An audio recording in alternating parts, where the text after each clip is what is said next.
Welcome to Sweet Talk. This broadcast is brought to you by the Continuing Education Workforce Training Division of Idaho State University's College of Technology. This podcast is part of our continuing outreach efforts, and the format is conversational. We will be having conversations with businesses, professionals, entrepreneurs, community agencies, and, in all cases, difference makers. Now, let's get started with Sweet Talk. Okay, everybody, welcome to the Sweet Podcast. My name is Gary Salazar. I'm the Director for Continuing Ed and Workforce Training. And today we're here with Jonathon Paul and Paul Allen from the High Desert Chapter of the Idaho Master Naturalist. Did I say that right? Yes. Okay, great. Well, thank you. Paul and Jonathon, no, the other way around. Jonathon and Paul. I did that on purpose, right? Hey, we're glad to have you here. I've got a lot of great questions that I want to ask, but I'd sure like you to maybe start by introducing yourselves so you get to say what you want to say, who you are, what you're doing with this would be a great entry. Would you like to start, Paul? I'd be happy to. I retired from medicine approximately 2 years ago and immediately became interested in contributing to the citizen science projects that are available here locally. I've been volunteering with the Forest Service, BLM, Fish and Game, and various other organizations, even before I joined the Idaho Master Naturalists. We didn't have a chapter here in Pocatello at the time that I retired, but Tessa Atwood, who's affiliated with the Fish and Game, expressed an interest in restarting a program that had been inactive since 2011. And a small group of interested parties, Jonathon amongst them, put this together. We put it together and introduced our first program last January, and I'm counting it as a success. Well, great. I want to learn more about that, but let's go over you. Jonathon or John? What do you like? John is great. John? Mm-hmm. Tell us a little bit about you. You're a student? I'm a student. I'm a doctoral candidate. Doctoral candidate? The Department of Biology. Here at ISU? Here at ISU. Okay, great. And what's your background before that? I've been a wildlife biologist for about 10 years. I worked with a federal agency down in Nevada prior to beginning my graduate studies here. Okay. Are you from Nevada? Are you from out of state? I'm from Texas. From Texas. All right. Which sadly comes up in every conversation with any Texan ever. Okay, we're going to get back to that one. All right. My first question for both of you, and you may have different answers. Great. Is the title that I see here is High Desert Chapter. We're in a high desert region. 4,000 feet elevation roughly. 4,500. 4,500, yeah. Okay. We're high desert, so the name fits. But Idaho Master Naturalist. I don't know what a Master Naturalist is versus a Naturalist. Is there a distinction? Would you like me to take that one? Yeah, by all means. The program was started back in the 1990s. Started in Colorado, actually, and has spread across the continent. It was modeled after the Master Gardener project. Okay. And I would have to say that it must have usurped the name for its own purposes, because the field of natural history is so vast that no one person could possibly become a master of all of these topics. So when I think about that moniker, I think about it tongue-in-cheek to some degree, right, because none of us are masters of this topic. Our local Southeast Idaho region has just a bounty of fascinating natural wonders to investigate. Jonathon's been focused on many of them up the Mink Creek drainage, where he's had his research, but they're widespread. Everything from the Curlew grassland on up the craters of the moon are areas where we do our research. The program initially started in Boise in our state, and Sarah Foch is in charge of our group. And we have 9 chapters throughout the state now, and ours is the newest here in Pocatello.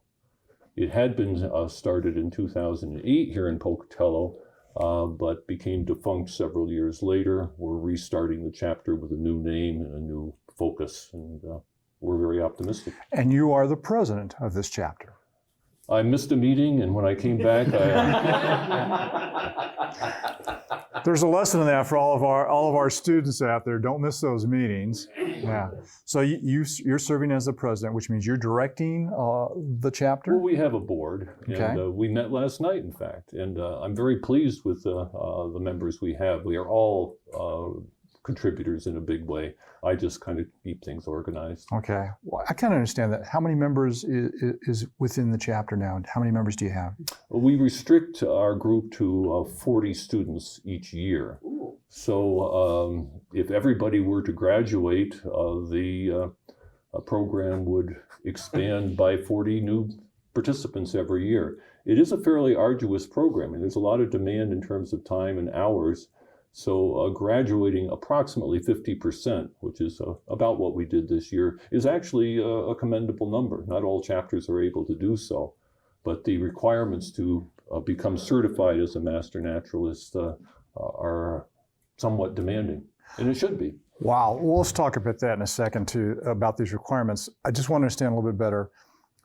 You have a program that is about a year long, in which people participate in, and they become masters of something within this broad category? They What do you certify with the title of master naturalist. Once again, we are we have not mastered the title. Okay, but they have some expertise, some specialty maybe within that.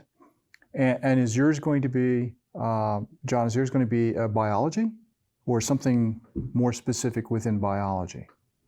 I'm sorry, you lost me. When you graduate from this program, Okay, so what will you be specialized in most? I don't know that there's any specific area in kind of specialization going on for me or any of the master naturalists. It helps provide a broad kind of background in some of the natural sciences, ranging from ecology, organismal biology. We're working really hard to get some geology thrown in the program, even some climate science. So it provides a more in-depth background for our participants than most of the general public might have. Okay. Something to add on to that? You know, the sciences have become highly specialized in recent centuries. There used to be such a thing as the Renaissance man and a natural historian who was broadly knowledgeable. And we're kind of a throwback to that. We try to become broadly knowledgeable of the relationships amongst things in the natural world, whether it be the soils or the rock types or the Bonneville flood that came through here and how it impacts what we're seeing on the landscape today. We focus on biological systems, the plants and the animals, but we try to be broader than that. Okay. We have a question from our audience. Paul? Well, so are your members mostly students or are they all students? Last year, we made a recruitment effort, and I thought it would be wonderful to get younger people involved in our program, and so promoted our program with the Boy Scouts and through the high schools. Okay. We're all retirees. For the most part, we have the time. As I've mentioned before, it is somewhat demanding of schedules, and young people are busy. Right. Although we'd love to foster this kind of interest in younger students as well.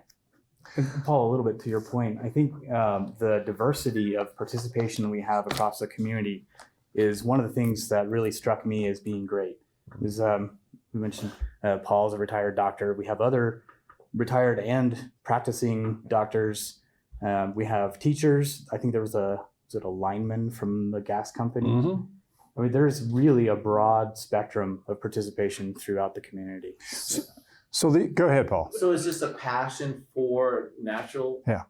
that draws these people to the organization? And I think what Jonathon was trying to focus on is that they all bring a different perspective to our group. We're a community of like-minded environmentalists, if you want, or natural historians, but we all have our own backgrounds, and where most of us are older or retired, the experiences that we bring to the group are valuable. One of the things I ask our students to do is to prepare a topic of special interest and provide a short didactic of a half hour to an hour to the group. That way we get to know him, he gets to know us, he gets to learn and teach based on his past history and special knowledge.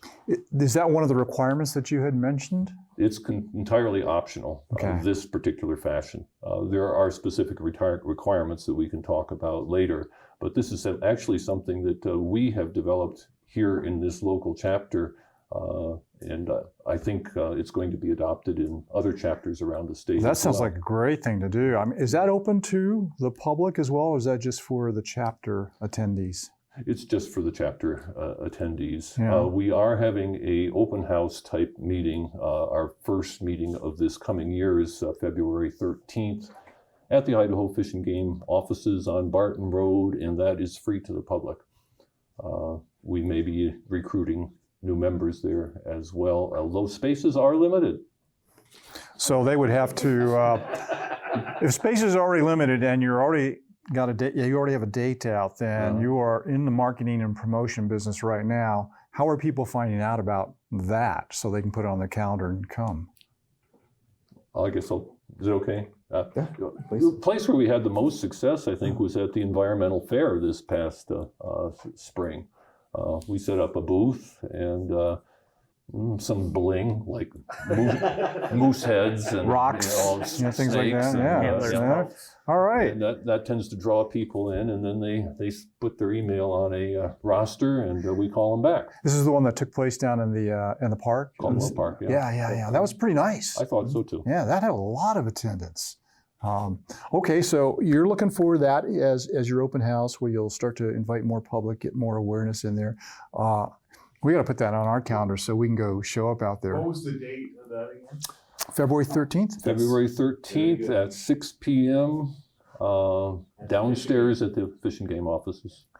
Okay, and speaking of the Fish and Game offices, do you have a central location where you all meet, where your office spaces are, or you just go to the museum? Talking too much, Jonathan. Go to the museum, go somewhere else. We don't have full-time staff. We're entirely volunteer. So I go on about my school things, and Paul does his retired things. We get together for board meetings and for the weekly education sessions. Okay, all right. So are you looking for a place to hold those meetings right now, or do you have spaces? Fish and Game on the campus? We have space at the Fish and Game office. Okay, good. Well, good to know. And if you expand and you need more space, come back to us, because we might be able to help with some of that here on the campus as well. There's some positives from this. Cool. Well, talk to me about those requirements. I want to get back. What are the requirements to go through your program, to complete? Is there a list? It's a very short list. The didactic part of the program is what we're starting in February, and it will continue through June, perhaps mid-June.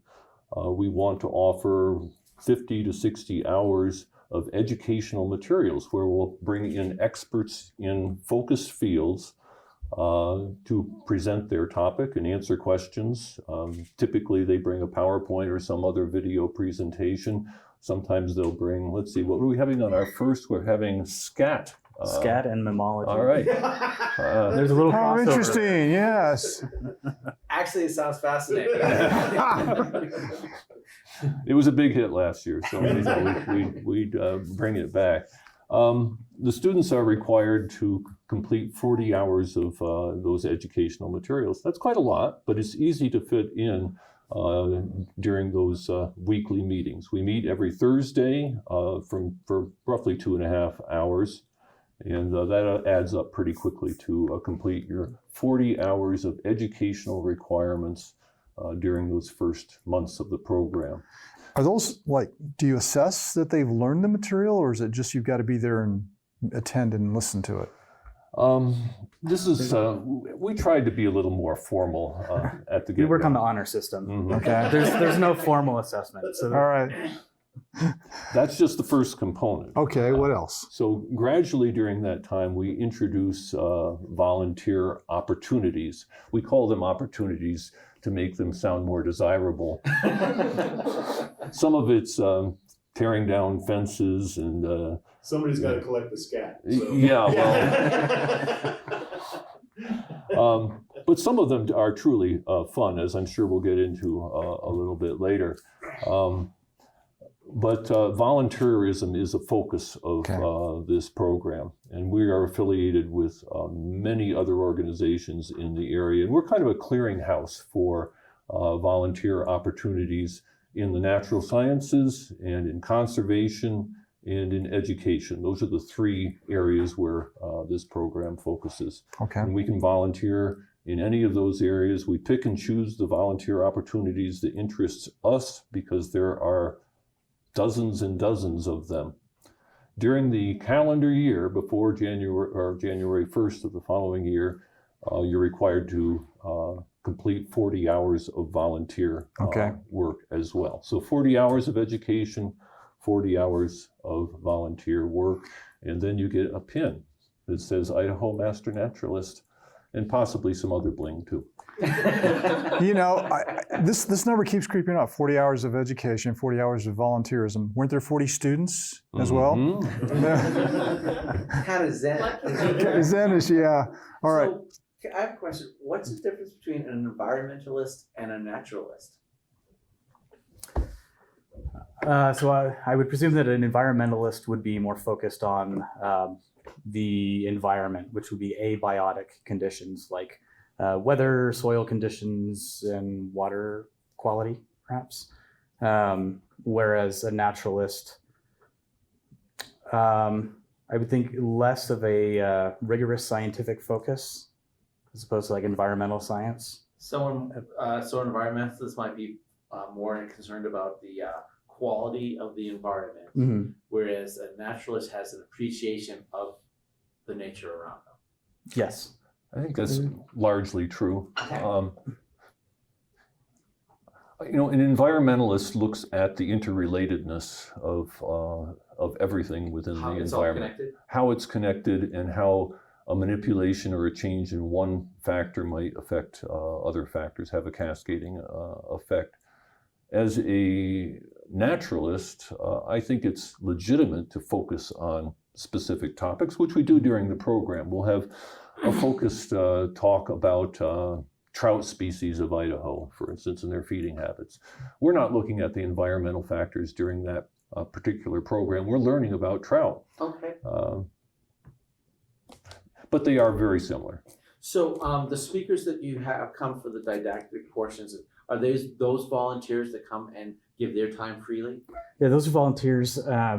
Last year in our program, we had speakers who were professors at ISU.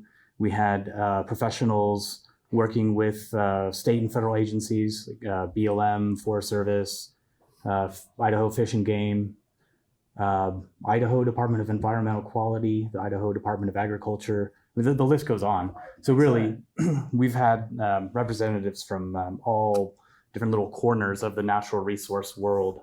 So you could say that these outside participants support your organization and want to see that the people develop and grow. Well, many are motivated just by wanting to give to the community and enjoy teaching, and they're some of our best presenters. Some of our affiliate organizations are working under the anticipation that we're going to volunteer for them and help them out. And that's legitimate. They want to train us to be knowledgeable in to meet their needs as volunteers. So learning about trout means someday you might help them actually count the fish on a fish count. Sure. And that would lead to my next question. Well, you mentioned the volunteerism. What are some of the things that you do for volunteer work? I made a list. Do you have your list? I left it at my desk, but I have it in my head. Let's take a look at your list. Here it is. It's big. 2 sides. I might just run down some of the things that I did. I mean, there's a lot of things on this list that... Yeah, just kind of give us an example, a taste of what people do to volunteer. Well, okay.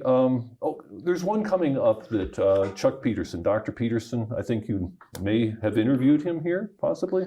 He's Dr. the Peterson? herpetologist, reptiles and amphibians, and he's putting. Yes, Me you too. should. Yeah, that would be cool. Well, he's an excellent speaker. But he's proposing a project to sample the wetlands around the Caribou Targhee National Forest for the DNA of the breeding amphibians in our area. It's a new technology called EDA. Do I have that right? eDNA. Jonathan, you know more about this than I do. Tell us about it. So the technology and capacity of genetic analyses have progressed to the point where you can actually pick out bits of DNA present in the environment. So you can take a water sample, run. Oh, geez, I'm sorry. What a great discussion there. We're going to go ahead and have to stop that right now and close this out. But hang on to that, because I'd like to come back and have you finish that very briefly. Sorry, everybody, but we're at the end of this fascinating conversation here. Our time is up. Thanks to Jonathon Dutko and Paul Allen from High Desert Chapter of the Idaho Master Naturalist talking to us today. I've learned a little bit more. It's been fascinating. I'd like to learn a little bit more after this.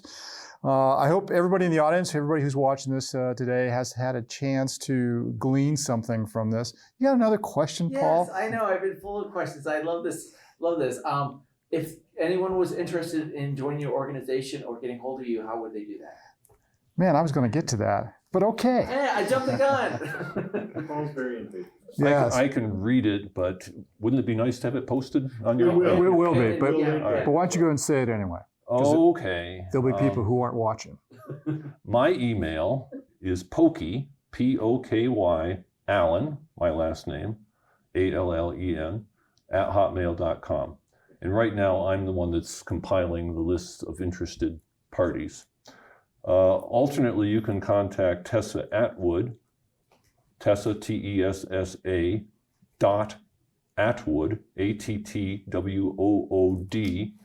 at IDFG, that's for Idaho Fish and Game, idfg.idaho.gov. There are also, I'm not going to provide phone numbers. That's fine. Yeah. No, that's good. That's great. So thank you. And so to finish this up here, thanks to everybody for joining us here at Sweet Talk. We hope you've learned everything. If you want to learn more about this or check out what we do at Continuing Ed and Workforce Training, please check in at cetrain.isu.edu. And thanks for joining us for Sweet Talk today. Thank you. We're out. Very nice. Hang on, don't go away. All right. So let's finish this conversation about eDNA. Yeah. All right. So we were talking about we can trace DNA through other organisms, Water samples. Yeah. water sample. Explain that. So back, 20, 30 years ago, DNA analyses really incredibly expensive and took a long time. They spent nearly a decade cracking the human genome, and now you can spend $120 on your 23andMe profile and get the results back quickly enough through the mail. The scientists can take a water sample, do an analysis of the DNA present in that water sample, and infer which species are present in the environment. So would I be able to determine if I came from the environment somehow through this water sample? If you were My water swimming in the sample? water, if you were swimming, the cool thing about amphibians is they're obligate water breeders. They have to go to water to breed. And they only do that during 3 months of the year, from May through July. So the plan is to sample the water samples when the amphibians are actually in the water breeding, and so we can assess their DNA. Because amphibians are particularly difficult to observe as adult creatures crawling through the shrubbery and the underbrush. They hide, they like moist environments under rocks and the like. You don't know if they're there. So to get an accurate census, this will be a very powerful tool, I think. Cool. Very cool. That was Thanks. cool. That's very interesting. Gentlemen, thank you for coming out. We're done. This went by very quickly. They did go Yeah. back at that.